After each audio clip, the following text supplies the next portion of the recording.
भैया कल के पेपर के लिए आप सभी को मेरी तरफ से ऑल द बेस्ट। कुछ इंपॉर्टेंट बातें हैं, प्लीज उसका ध्यान रखिएगा कि पेपर में पैनिक बिल्कुल नहीं होना है। हो सकता है कि कल पेपर बहुत टफ आ जाए। इन दैट केस याद रखना 20% पेपर सिंपल रहेगा और 20 से 30% पेपर एवरेज रहेगा ही रहेगा।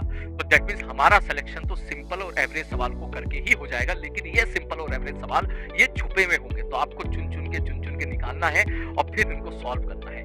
तो एग्जाम में बिल्कुल पैनिक मत होइएगा। अगर सवाल कम बने ना बने, अपने आप को जो है पेशेंस बना के रखना। याद रखना मेरी बात, सवाल सिंपल और एवरेज, ठीक है, यही करने होते हैं सबसे पहले और इन्हीं से ही सिलेक्शन होता है। अगर समय उसके बाद बचे तो फिर आप टफ सवालों को ट्राई कीजिएगा। कुछ बातों का ध्यान रखिएगा कि आपको प्रॉपर नींद लेके जाना है। आधी अधूरी नींद लेके मत जाइएगा। सेंटर पे थोड़ा टाइम से पहले पहुंचिएगा। किसी से लड़ना झगड़ना बिल्कुल भी नहीं है। अपने दिमाग को बिल्कुल बहुत ही अच्छा तरोताजा रखना है, खुश रहना है।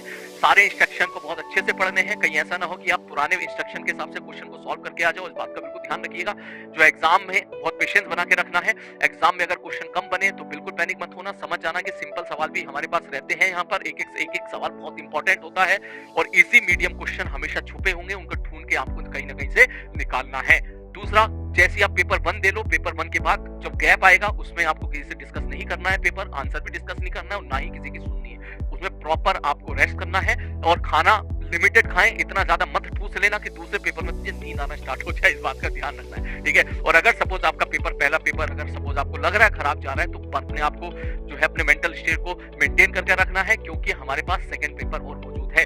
कभी कभी जेईई एडवांस के फिजिक्स में ऐसे सवाल आ जाते हैं जिनकी कैलकुलेशन बहुत लंबी चौड़ी होती है, तो वो सवाल उठाने से पहले एक बार सोच लेना कि क्या वो सवाल मुझे अभी उठाना चाहिए या मुझे बाद में उठाना चाहिए। क्योंकि कभी कुछ सवाल ऐसे भी होते हैं जो ओवर कैलकुलेटिव होते हैं, तो उन सवालों को अगर अपन शुरू में ही उठा लेते हैं तो बहुत ज्यादा समय ले लेते हैं। और कभी कभी ऐसा होता है कि अगर हमने कोई सिली मिस्टेक्स कर दी वहां पर किसी कैलकुलेशन में, तो हमारे आंसर मैच नहीं करते, हमारे 5 से 10 मिनट बर्बाद हो जाते हैं और हम होपलेस होना स्टार्ट हो जाते हैं। तो इस चीज का भी ध्यान रखना है। पहले सवाल आपको वही करने हैं जो बहुत आसान है, जो 2 से 3 लाइन में खत्म हो जाते हैं। अब ये मत कहना 2 से 3 लाइन में कहां खत्म होते हैं भाई, पीवाई को उठा के देखो, हर साल ऐसे सवाल एडवांस में आपको देखने के लिए मिलेंगे जिनकी लैंग्वेज 2 से 3 लाइन में खत्म हो जाती है। पहले उन सवालों को करना है, या जिनमें डिजिट ना दे रखी हो, केवल ट्रू फॉल्स के सवाल हो, आपके कंसेप्ट को चेक करने वाले सवाल हो, या फिर ऐसा डायग्राम बना के दे दिया है जिस पर बेस क्वेश्चंस आप पहले कर चुके हो, जैसे थर्मोडायनेमिक्स में ग्राफ बना के दे दिया है, उस पर बेस सवाल आप पहले कर चुके हो, तो इस तरह के क्वेश्चन मेरे भाई आप पहले कीजिएगा। पैराग्राफ में इस बात का ध्यान रखिएगा कि कुछ पैराग्राफ ऐसे भी हो सकते हैं जो आपको एग्जाम में छोड़ने हो और जिनका डिस्कशन, जिनके लिए, जिनको बोलते हैं बवाली सवाल,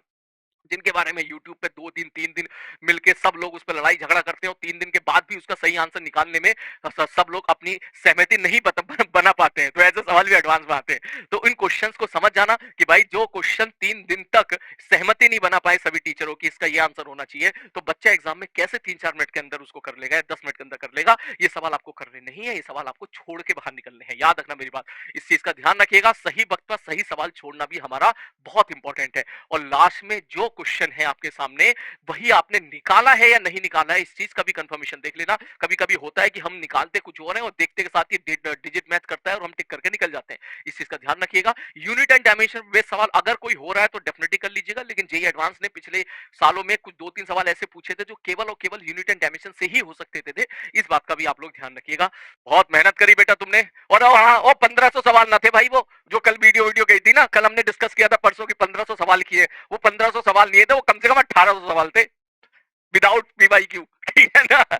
मैंने सोचा यार 50 केपीपी है, ठीक है, एक केपीपी में कभी 40 सवाल, कभी 35 सवाल, कभी 28 सवाल, कभी 27 सवाल, ठीक है, कभी 25 सवाल, तो एवरेज मैंने 30 से गुणा कर दिया, तो 50 गुणा 30 1500 हो गया। फिर मुझे बाद में समझ में आया कि भाई ऐसे तो हमने बहुत सारी क्लास अलग से भी ली थी, पूरी काइनेमेटिक्स में अलग से ही क्लास ली थी। कभी कभी मैं कुछ सवाल और ले आया करता था, मैंने कहा चलो ये करो ये करो, तो ये सब जोड़े तो भैया वो तो भैया 1800 के आसपास तक जारी कहानी, ठीक है। तो इसका मतलब बहुत सवाल करे हैं तूने। 3000 सवाल तुम लोगों ने कम से कम अर्जुना में किए हैं, ठीक है, और कम से कम 5 से 6000 सवाल तुमने लक्ष्य में किए हैं, और कम से कम 2000 सवाल तुमने जेईई मेंस के प्रिपरेशन के लिए किए थे, और कम से कम 2002 से 2200 के आसपास सवाल तुमने वरुण बैच में टोटल जेईई मेंस के आसपास तक आप लोगों ने कहीं ना कहीं देखे हैं। इन सबको जोड़ेगा तो देख ले कितना हो गया, 5 3 8 तो 10 तो 12, कम से कम 13,000 सवाल तो कर चुका है ओनली फिजिक्स में। केमिस्ट्री और मैथ में तो और न जाने कितने होंगे। बढ़िया प्रिपरेशन है तेरी, बढ़िया दे गया, मुझे पूरा भरोसा है तू मचा के आएगा, ठीक है। आप ये मत समझिएगा कि चीजें एंड हो गई हैं, सेशन खत्म हो गया है, ठीक है, या फिर सिलेबस खत्म हो गया है या क्लास खत्म हो गई है, क्योंकि ये जो हमारा रिश्ता है ये कभी खत्म नहीं होगा, ठीक है। इसलिए मैंने यहाँ पे एक लाइन लिखी एज ए टीचर, ठीक है? क्योंकि आज की क्लास के बाद, कल के पेपर के बाद अगर मैं तुझसे मिलूँगा कहीं बाहर तो मैं तुझसे एज़ अ दोस्त की तरह से मिलना चाहूँगा, ना कि एज़ अ टीचर की तरह मिलना चाहूँगा। और मुझे इंतज़ार है उस पल का, ठीक है? कि जब जो है विक्ट्री सेलिब्रेशन हो रहा होगा और विक्ट्री सेलिब्रेशन के दरवाजे पर, ठीक है, मैं आप लोगों का इंतजार कर रहा हूँ, आप लोगों को गले लगाने के लिए। आपकी आंखों में आंसू होंगे, लेकिन वो खुशी के आंसू होंगे, और मेरी आंखों में भी हो सकता है कि आंसू हो, और वो सुकून के आंसू होंगे कि भाई तू अपनी मंजिल तक पहुंच गया है। मुझे उस दिन का इंतजार है। इसलिए ये हमारी लास्ट क्लास बिल्कुल नहीं है, आप इसको बिल्कुल मत सोचिएगा कि लास्ट क्लास है। लास्ट क्लास नहीं है, हम मिलेंगे, हम सब मिलेंगे, और जो है विक्ट्री सेलिब्रेशन में मिलेंगे, और मैं आपका इंतजार करते मिलूंगा तुझे गले लगाने के लिए कि देखो ये मेरे शेर हैं, ये मेरी शेरनियां हैं, और इन लोगों ने पूरे साल बहुत मेहनत करी, और अब इन्होंने जो है अपनी मुकाम तक बढ़िया सिलेक्शन निकाल के मेरे को दिखाया है, अपने पेरेंट्स को दिखाया है, खुद को दिखाया है। मैं एक बार फिर से बोल देता हूँ कि बेटा आपका सिलेक्शन हो या ना हो, तुझे टॉप का कॉलेज मिले या एवरेज कॉलेज मिले, तू आईआईटी में जाए, तू एनआईटी में जाए, या किसी और अच्छे प्राइवेट कॉलेज में जाए, जैसा भी तेरा रिजल्ट आए, तू जैसा भी है मेरा है। आरी बात समझ में? तू जैसा भी है मेरा है, मेरे इस बैच का पार्ट है, और मेरी जिंदगी का हिस्सा है, तो जैसा भी है। इसलिए कभी ये मत समझना कि अगर हमारा कॉलेज अच्छा नहीं है तो हम सर से कैसे मिले, हम हमारा रिजल्ट अच्छा नहीं आया तो हम सर को कैसे अपना फेस दिखाएं, ऐसा बिल्कुल मत सोचना। बिल्कुल मत सोचना, मैं कभी बच्चे को उसके रिजल्ट और उसके कॉलेज के आधार पर जज नहीं करता, कभी नहीं करता। मेरी तरफ से आप सब लोगों को कल के जेईई एडवांस के पेपर के लिए ऑल द बेस्ट। बस कुछ बातों का ध्यान रखिएगा, एग्जामिनेशन में पेशेंस बना के रखना बहुत इंपॉर्टेंट है। पैनिक बिल्कुल नहीं होना है, अगर कोई सवाल नहीं हो रहा है बिल्कुल पैनिक मत होना। याद रखना आपका सिलेक्शन सिंपल और एवरेज सवाल को करने से ही हो जाएगा।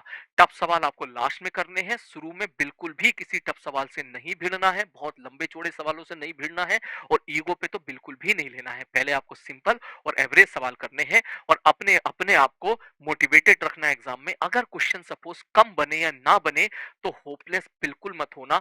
याद रखना कभी कभी जेईई एडवांस का पेपर ऐसा भी आता है कि 35% में हमारा सिलेक्शन भी हो जाता है। All the best, love you.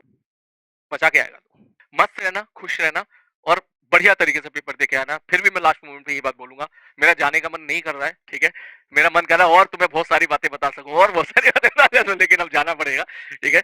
बस ये याद रखना कि पेशेंस बना के रखना है, किसी भी सवाल टफ सवाल से डरना नहीं है। क्लियर है? ओके, चलो बेटा, all the best, love you, take care.